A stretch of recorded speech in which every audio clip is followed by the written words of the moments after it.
Hey, this is the A-Meister here from 2 Decks 1 Table. Today I have a deck list of my Karador Ghost Chieftain, EDH. So yeah, let's just jump right into it. Whoops, sorry. Karador Ghost Chieftain is a, well, it's a little bit dark, 8 mana. Yeah, sorry about the lighting, guys, by the way. Yeah, just before that, it's a little bit, so let's see if that, yeah, that fixes it. Okay. It's a little bit dark because it's in my basement, but Karador is a 3/4 for 8, but he costs 1 less for each creature card in your graveyard, and during each one of my turns I can cast 1 creature card from my graveyard. So this is one of those, just try to dump as many things into his yard and then just keep recasting for utility. So speaking of utility, let's start off with the creatures. Starting off the list, well, that's my cat running back and forth. Got Teysa, just good overall. Just likes to sacrifice just a bunch of creatures and just get rid of problem creatures you just can't get rid of if they're indestructible, or they have regenerate. You can just sack 3 white creatures, including like herself or Karador. Just make stupid things happen. Teysa, the new one from Dragon's Maze. She's just a good, good creature, vigilance and protection from creatures. So she can swing, and then she's pseudo unblockable. And she's also a good way of just keeping people from wanting to attack you, because you just blow up the creature as soon as they want to attack you. Solemn Simulacrum, just one of those creatures that are just good to keep casting into the yard and then sacking it to one of the sack engines, and then, just rinse and repeat until you get enough cards and land that you want. Glitz of the Trader, there's not a lot of artifacts in here, but she's a good low-costing creature that can be used as kind of a block to block all big, just oh, there's my cat again. Just block problems, because more often than not, she's just going to kill it. World Tracker is a good way of just getting rid of, just more removal. My cat one more time. Skithiryx is just a good creature, because he just, big creature, big dude, and deals Infect, which is a little bit painful. Machias the Unhallowed kind of lets me, if I have a sack engine down and I have another creature that likes to be sacrificed, like that has an ETB effect or something, he lets me get 2 uses out of him. Not to mention, if my opponent's playing like a human's tribal EDH, he kills him pretty hard. Plague Mirror, just a little bit of mana ramp. It's not. I know I like it for the Infect more than I like it for the actual tap to draw an area to color, because otherwise I'd be using Birds of Paradise, but that's in Varel right now, so Palladium is my Soul Ring of the deck. I'd much rather be running Soul Ring, but it's in other places, so for now I'll just use him as a kind of a recurable Soul Ring. Avenger of Zendikar. Late in the game, this deck does get out of quite a bit of lands, even though there's very little ramp.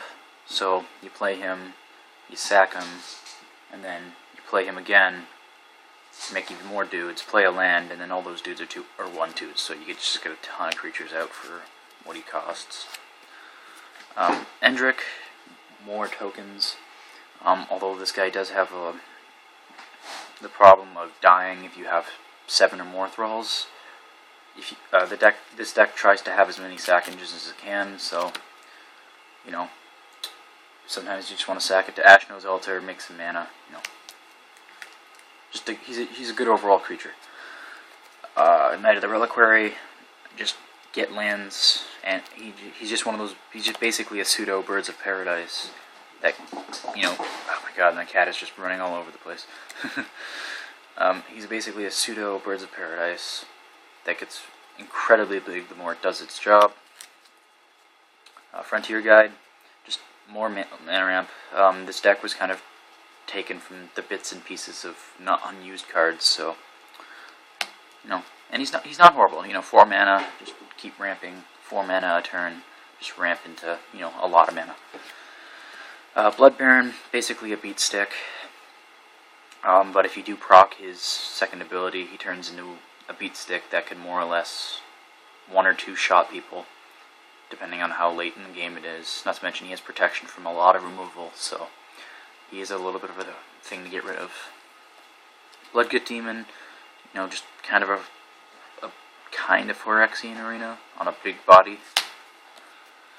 Primordial Hydra, cast it, and then they have to deal with it, and then I just cast it from graveyard again, pay 2 into X, and then they just have to deal with it again, because if they don't, then it just gets retarded.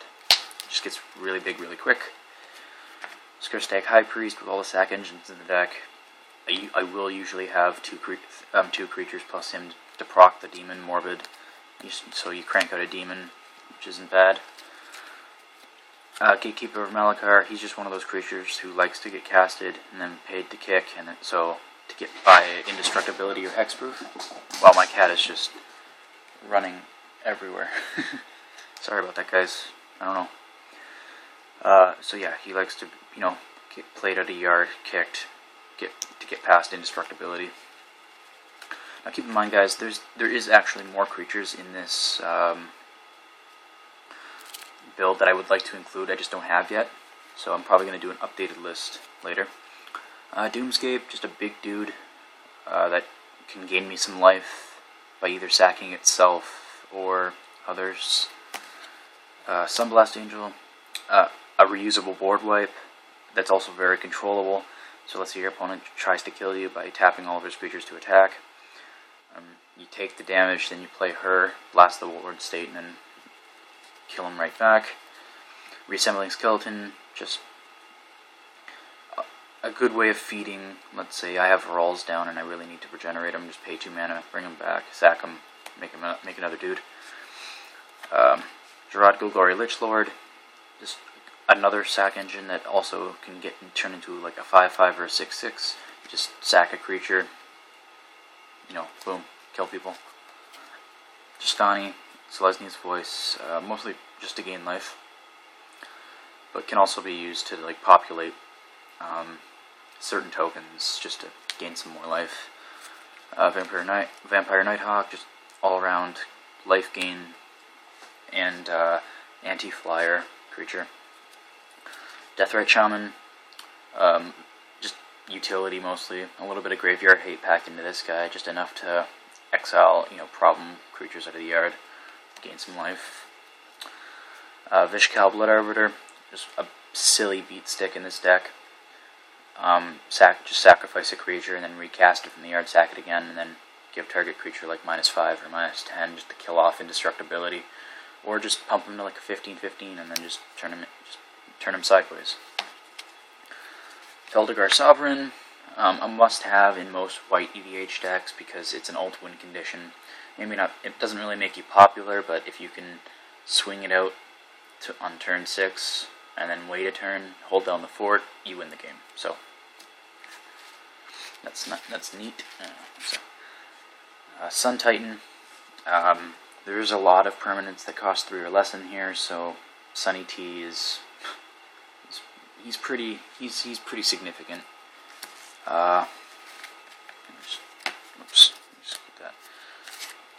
Grave Titan, a guy who makes guys, which is important in this deck. Because making dudes is important. You just if you need an army, he spawns one. Lotlift Troll, he's one of the weird, the weird weaker creatures. He was originally in here when Teneb was a thing, just as a discard engine to discard big creatures into the graveyard, then reanimate them with Teneb.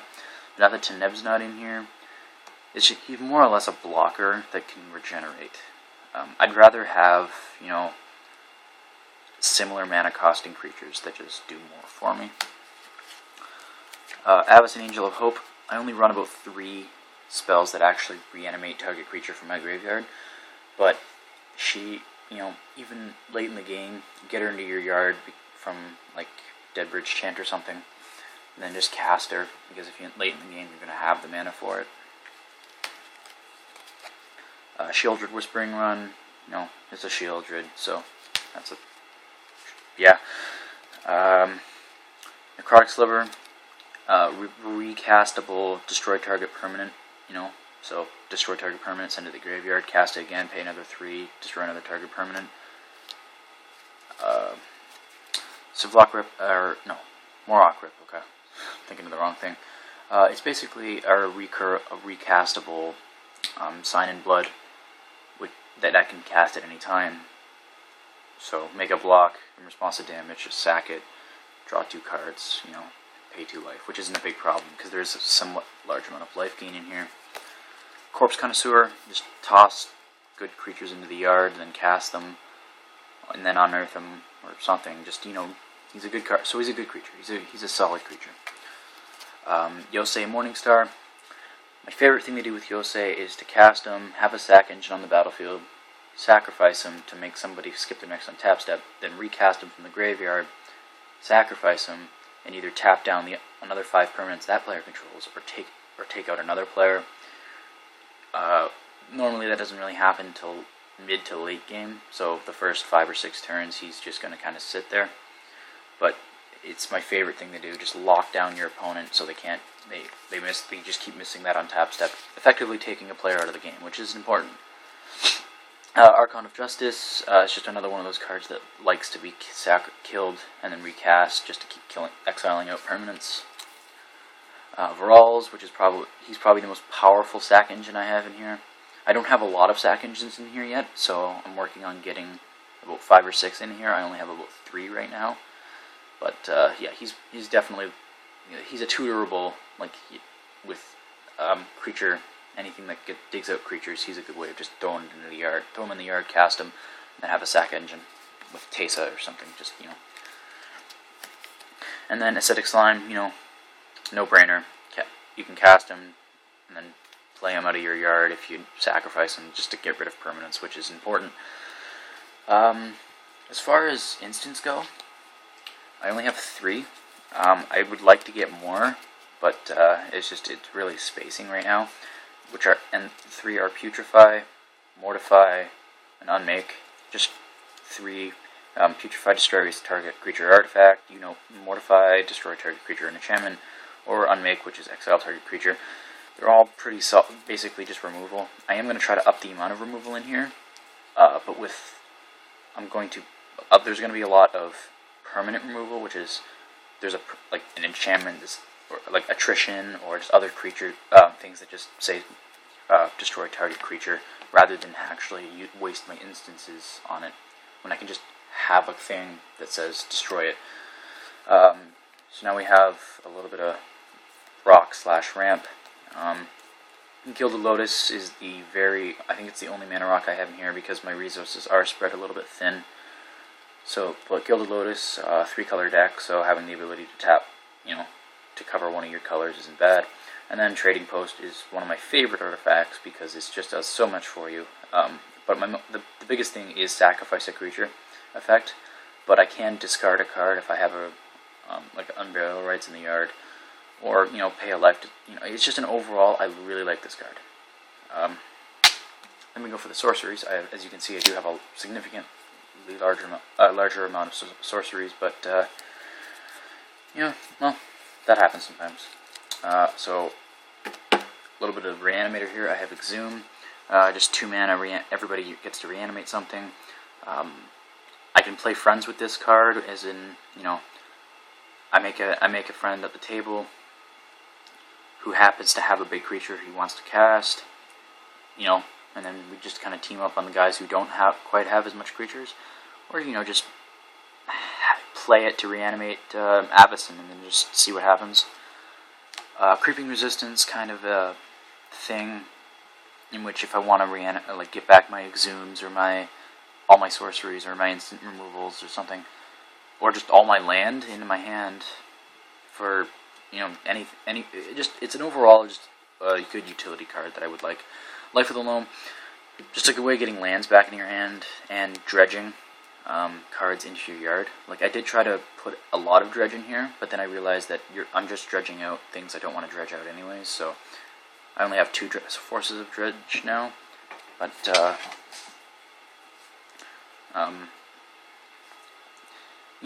it's probably, compared to couple other things. It's probably the strongest of the dredge cards themselves. Farseek, you're in a 3-color deck. You need to be able to hit your other 2 colors other than green. So Farseek's a good way of doing it. Killing Wave, it's a good way of it's a good mass board wipe because this deck doesn't have a lot of them. This is kind of like the alpha build of this deck where it has a little bit of time to build. Like I've put a little bit of time into it, but I haven't, I don't have Damnation or anything, so this is the next best thing. Ritual Machine, it's just a sacrifice outlet on a sorcery, but I can also use it to gain control of a creature as long as it's non-artifact, non-black, which sometimes is a little bit of a pain because I really want somebody's creature, but it happens to be an artifact creature. But it's good. Sorry. Okay. Ready and Willing from Dragon's Maze, the Fuse card. This card has saved me 4 or 5 times now. I just play both halves, get all my stuff on taps, gets indestructible, Death Touch, and Lifelink, which for 6 mana is pretty good. Just to kill off a bunch of things. If I have a lot of spirits in the air or something. So it's a good card. If you're in the color scheme, why not? Revenge of the Haunted. I like to have, if I have this in my opening hand, draw into Skitherax, play Skitherax from the graveyard, hit them if they don't have any blockers, just wait a turn, cast this, beat them with Skitherax via Infect. Other than that, mostly it's just a good board wipe if you throw it on, the Trader, Glyphs of the Trader, you just throw it on, target Glyphs of the Trader, kill off 9 things, at least, at most, just kill off stuff. Gaze of Granite, kind of an all-permanent board wipe. This can sometimes hurt me, but it hurts my opponents a lot more. So, it's a solid card. On Burial Rites, probably, if you're in these 2 colors and you have somewhat large dudes, why not? Gerard's Orders, Creature Tutor, that, throws one in your hand, throws one in the yard, not bad. And Obsidat's Age, just a good way of getting back Planeswalkers. If I really need my Reliquary Tower back, because I just drew 15 cards from somebody making me draw 15 cards, just cast that, get it back. So, yeah, it's a good card. Then it goes Planeswalkers. If you have Planeswalkers, I have Lily of the Dark Places, because I do need to be able to hit my land drops up until about turn 7 or 8. Then I don't have to hit them as much, but it's still nice. Not to mention, I don't really have a lot of swamps, but let's say I've been doing it for 2-3 turns. Lily is really powerful. If you target Skitherax, give them +3/+3, which can kill somebody, or just get rid of an indestructible creature. Really, just with her ability. Relentless. I figure I'm in black and green. He's a very, very solid Planeswalker that isn't really too demanding on the color scheme. So, why not? And then Sorin, Lord of Innistrad. I happen to have one of these. He makes dudes. He makes my dudes more powerful. And if he's not checked, he can give me 3 things, which I kind of want. So, you know what? That's not that bad. That's really it for the Planeswalkers. Moving on to the enchantments. New card from M14, Primeval Bounty. If you're in green, you're going to want to run this most of the time. If you're in it for the long haul, Primeval Bounty is going to get you life, it's going to get you dudes, it's going to get your dudes bigger. It's a good card overall, especially when you can cast a creature, sacrifice it, cast another creature, cast it from your yard, and you have 2 beasts you can work with now. Rancor, just more or less, just extra power where I need it. Oblivion Ring, just permanent removal. Grave Betrayal, just good way of getting more, just getting your opponent's things is good. Deadbird's Chant, good way of throwing creatures into the yard, because you do mill 10, not to mention this has gotten back, instants and sorceries, but if it gets back a creature, it's great. And that goes it for the enchantments.